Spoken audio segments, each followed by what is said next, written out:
Coach, kind of the tale of two different games this past weekend in Denver. So Friday night, kind of one of those games where we've seen it at a lot of different times where the guys have great energy, play well, even came from behind and in a tough place, but then couldn't maintain it on Saturday night. So kind of your thoughts for this past weekend. Yeah, I mean, you know how it goes, Wads. We decompress, and, a long day of travel on Sunday gives you time to think and look at the video. We ultimately scrapped Saturday night, full marks to our opponent. We've seen that happen before. Tough matchup in that building, really good team, so on and so forth. But with all that said, it was 2-1. We're shorthanded, and you're thinking, okay, this could go one of two ways. We have a breakaway, shorthanded at 2-1, and next thing you know, you snap your fingers and it's 5-1, and the game is over. Friday night, we were able not to let that happen for somehow. We go up 1-0. They make it 2-1 and then 3-1, and our guys hung in there. So I don't, obviously the responsibility is mine. Is it the altitude? Is it this? Is it that? We can come up with excuses, which I'm not going to do. Friday effort, proud, and who we say we are and want to be. Saturday's unacceptable for the second and third for sure. So like I say, we scrapped it. The objectives were awful. The process was awful on Saturday, but it's one of those nights where do you dwell on it, or do you cut it loose and move on? And we chose to cut it loose. And if we're going to take something away from last weekend, we take Friday away, because that was the best game that I've seen a Miami team play in 5 years at Denver. You've maybe seen better, but I haven't. So we'll choose to focus on that and realize again that over the last 5 weeks, from Western Michigan, the Saturday night win, to now, it hasn't been 2 times a weekend, Watts, but it's been one game per weekend that was ours, and we let it slip through our fingers. Full marks to our opponent in every one of those situations. But the point is, when we're playing right, we feel like we can play and compete with anybody in any rink. But that is something that guys have to wrap their arms around and do, and then find a way to be better more of the time, which has been a pretty consistent thing over the course of the season. You mentioned last weekend, that Friday night game, doing things the right way, and the power play was one of those. It really seemed to be really clicking on Friday night. How big of a boost is that for your team, and how were you able to earn those extra opportunities? It seemed like you got a couple more chances on the power play. Well, for me, Drew, the earning is the effort, and the second effort and the intensity that's how you earn power plays. That's what I think. Whether it's hunting down pucks or challenging with the puck or whatever it is, I say it's effort driven, and I totally agree with you. And not only that, but it was the power play unit that really was struggling without Barbs and Ray. And I'm not talking about any individual player. I mean, but when you add Barbs and Ray back to that unit, now you've got 2 units that are formidable. And I think the unit with Axel and Hampus and Alban Nielsen, and it's been Fletcher with that group, and then whoever the 5th guy is has changed a little bit. Had been rolling. They've been doing a nice job, and we're trying to get that, the other unit, trying to get some chemistry, trying to work it out with some guys banged up. Well, now we've got guys healthy, and I think both units are ones that can score goals and get us momentum. So we need to earn it, but then we think we have 2 units that can, potentially take advantage of it if it's a minute each or however you look at it, because that's what this league is. That's what this league demands. You can talk about a number 1 unit at Denver, for example, but I'm pretty sure the number 2 unit has both Bouillon brothers on it. And I mean, no, they're not a number 2 unit. It's 1 and 1. And North Dakota has that, and Omaha has that, and Western has that. I mean, the whole league has it. Duluth has it. So that's what this league demands, and we haven't done our part. But I think now we kind of sort of are there, and at the right time. We need to stay healthy for sure. And then as we go to these situations, because these last 6 games, special teams will be a huge part of it, just like the first 30 games or whatever it is. So special teams are huge. So one other thing from Saturday night, and I don't blame you, scrap Saturday night. Your goalie Bruno Braveras tried to fight through, so you kind of tell he just body language in that one. You could tell he wasn't 100% in that one. Yeah, I agree, and I think it was in all aspects, mentally, physically. Sounded like he was a little under the weather. Sounded like he was a little, with the altitude, just not himself. And that is why, to me, it is so important that you have availability of everybody, so you can play, give people rest, especially in that position, especially when you face 30 or 35 shots like you did on Friday night. But then I don't know if you were going this way, but then Carter McPhail came in and did great, and that's a tribute to Carter. He's a guy, I said this after the game, that comes every day and doesn't say a whole lot in terms of complaining. He just tries as hard as he can, and to see him go in there and play well, and that's twice in the last month, that's pretty awesome for him. I do think Neaton's going to be in the conversation this week, which we're happy about as a program, to take some onus off Bruno mentally and physically. But it was nice to see Carter go in there and do well. Happy for him.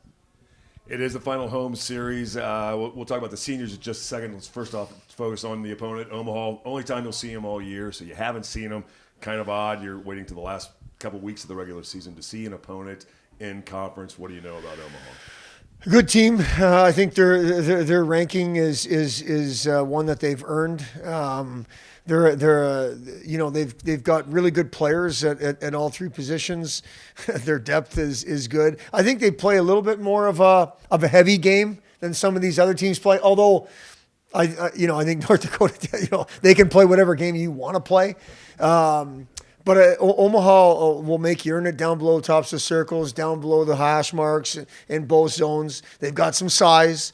They've got a goaltender who's really good. They've got some D that can get up and down. To me, it's another NCHC team. Wads, you're right about not seeing an opponent. We hadn't seen Denver, and we haven't seen Omaha back-to-back weekends. Kind of, unique in that, but we told the guys at the beginning of the second half, once we got out of the non-conference, that you might as well hit record and play for the next 6, 8, 10 weeks, whatever it is. Every week, it's going to be good teams that are well coached with depth at all three positions, and you better be ready to engage in the battle mentally and physically. This weekend is no different, and Omaha is, I don't care where they are in the standings, they're a really good team. They're a really good team. They've given everybody fits when you look at their games, whether it's conference or not. And this is another very difficult test for us. Coach, looking to this weekend, you're honoring your seniors and the senior class. Some guys have been here for 4 years. You've got a couple of transfers, but these guys have been through a ton together. You mentioned a lot about the senior leadership on the team. What have these guys meant to the program over the course of their careers? Well, I don't want to exclude Alban Nielsen because that's not necessarily fair, but I'm going to focus on the other 6 for right now. All 6 of these guys, Moulton was committed to us where we were before, and the other 5 committed to us here. We had a plan in mind, a plan on paper. Yes, Daskus and Fletcher started somewhere else and then transferred in, but they've both been here 3 years, so they've been part of this. We all know the winning and losing and the results haven't been what we wanted, but these guys took a chance on us just like we took a chance on them. So first and foremost, we're extremely proud about that part. I think they're all on their way to getting a degree, which matters to all of us. I believe in my heart that these guys are leaving Miami hockey better than they found it. It's a staple of this program. It's a pillar of this program. It's one that's been a pillar since I was here as a player, since I was here as an assistant. It's always going to be, as far as I'm concerned. That has to be on your list to try to leave this place better than you found it. And I understand that there's some people that would question that statement, but that's not, people internally wouldn't. And that's all that matters, is the people that know what's going on around here. And these 6 guys are a huge part of it. And Albin has come in and obviously been injured, but he's been part. He didn't let that injury separate him from the group for the 4 months he was out. He was involved. He was part of the everyday conversations. He was part of the everyday meetings, and we've enjoyed having him for the year we've had him. So 6 guys that have been here for a while. Albin being the 7th that has joined us just this year, but 7 guys that we're really proud of, and I hope they do great when they leave here. With all that being said, there's hockey to play, and we're excited about that. Hey, Draz, last weekend in Denver, kind of the tale of 2 different nights, or 2 different games of those 2 different nights. So what do you guys need to do to try to use that momentum that you got Friday night, which was an outstanding effort at a tough place to play, and take that into the next night? Yeah, I mean, being down 3-1 in the third, there was just a sense of resilience from our group. It was a no way, we're going to be denied type of night.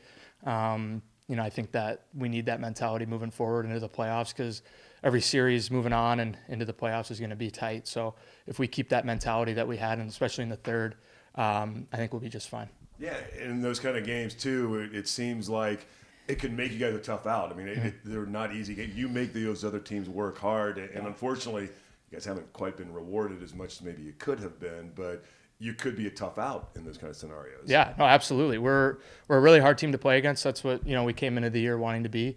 And we want to be a team where for 60 minutes we, can fight everyone for it and make sure that, we make the game in our favor, and by putting pucks on net and, being hard on the forecheck and doing the things we can control. Saturday night, not obviously the result you guys were looking for, going, maybe not feeling well going into the game as well, but you got credit for one of the more odd occurrence kind of goals. Have you ever seen anything like that before? No, it was never been a part of something like that. It was obviously pretty lucky, but I definitely never even seen that ever, or been a part of something like that. Looking ahead to this weekend, you've got the Omaha Mavericks coming into town, and they're playing pretty good hockey right now, ranked 18th. You've gone toe-to-toe against some of the best teams in the country, so a couple of probably the best teams in the country. So what do you take from those games, particularly those ones that went a little better for you, into this weekend's games and to try to take it to Omaha? Yeah, I think it was the same thing I was just talking to Wads about. It's, we're down 3-1 in a hard place to play in Denver, and, just the vibe on the bench and the resiliency from our group was just, there's no way we're being denied. And I think if we have that more of the time, it's just a matter of when the puck's going to go in. It's not if. And I think if we just have that mentality, not for one period, not for 2, but for all 3, it's, like I said, it doesn't matter what team we play against, whether it's, number 1 rank or 20 rank, it doesn't matter. I think that mentality that we have to bring, starting on Friday night and moving into the rest of the season. You mentioned that mentality, and coaches mentioned a number of times that some of the turnarounds mid-game, or some of the, you come out on fire after an intermission, is a credit to the leadership on the team and the players hyping each other up and getting each other going. As one of those leaders, what's being said? What are you doing to motivate and spur on the rest of your teammates? Yeah, I think on the bench, during the game at media timeouts, it's just kind of making sure that everyone's kind of engaged and has energy. And I think once we get to the intermission, some of the older guys who have been through it kind of step up and say the things that they feel maybe we're lacking a little bit, whether it's energy or, a little bit of focus or whatever that is. So I think it's saying the right things at the right times in the intermission and on the bench, and not trying to say too much. And then ultimately it's, just the older guys leading by example and leading the way. Older guys, it kind of brings me to this weekend, final home games for you of this season, but you're now a senior. You got fifth-year stuff going on there for guys these days. But first I want to talk about what it's like your senior year, from where you were a freshman to where you are right now. Yeah, I mean, freshman year was crazy. As we all know, we had the pod, so it didn't have so many games at Goggin. But when we did, there weren't fans. It was cardboard cutouts. So we've definitely come a long way. And I just remember that first game my sophomore year against Ferris, where it was, the students were lined up, down the whole, concourse, and it was a pretty cool thing. And then now to obviously be, the last two games of this year at Goggin, it'll be a special weekend for all the seniors, all the families that are able to come out. And, we have our banquet on Sunday, so it'll be a good chance for us to kind of thank the people we want to thank. But hasn't hit too much yet. Obviously it's still business this weekend, and we have two big games we need to take and start to build some momentum for the playoffs. But it'll definitely be emotional for sure. Can you talk just a little bit more too about that first year? I mean, Yeah. it was the most odd situations, and what it was like to start your career, and maybe the bond. That's going to be a special, different bond with that particular team, but also with your senior classmates. Yeah, I mean, when we got here, we didn't get here till like mid-September, so obviously a month later than we usually would to start the year. So, coming as a freshman, I didn't know what training camp was like. I didn't know really what anything was like. Obviously, having a 3-month training camp into December was very unusual. Probably will never happen again. But like you said, it allowed us to kind of bond off the ice, and it allowed us to kind of go into the pod, confident with each other. And, obviously having a ton of practice has allowed us to gel. But especially for our senior class, like, being in the dorms or always being together, allowed us to kind of get, know each other a little bit better. And, it was definitely a crazy experience, but one that, I'll remember forever, and was obviously very unique, in terms of the hockey, but also in terms of, you're getting to know your teammates and just anything off the ice. But it was definitely something to remember. One last thing I want to make sure that gets mentioned as well, and I think it's an amazing accomplishment, 4-year all-academic team. What's that mean to you? Yeah, I mean, it's, around here we make sure that we do everything, not just on the ice, not in the weight room, but going to class, making sure we get good grades. So it's all part of it. It's all part of what we want to build in the culture. So for me, it's something I'm proud of, obviously, and something I don't take lightly, because it's kind of what I want to be is kind of, on the ice, in the gym, and in the classroom, and being a good person. So I think that's ultimately a cool thing. I didn't even know that I had that, so thank you. But it's definitely something that we want to build and make sure that everyone, can get, hopefully, at their time here.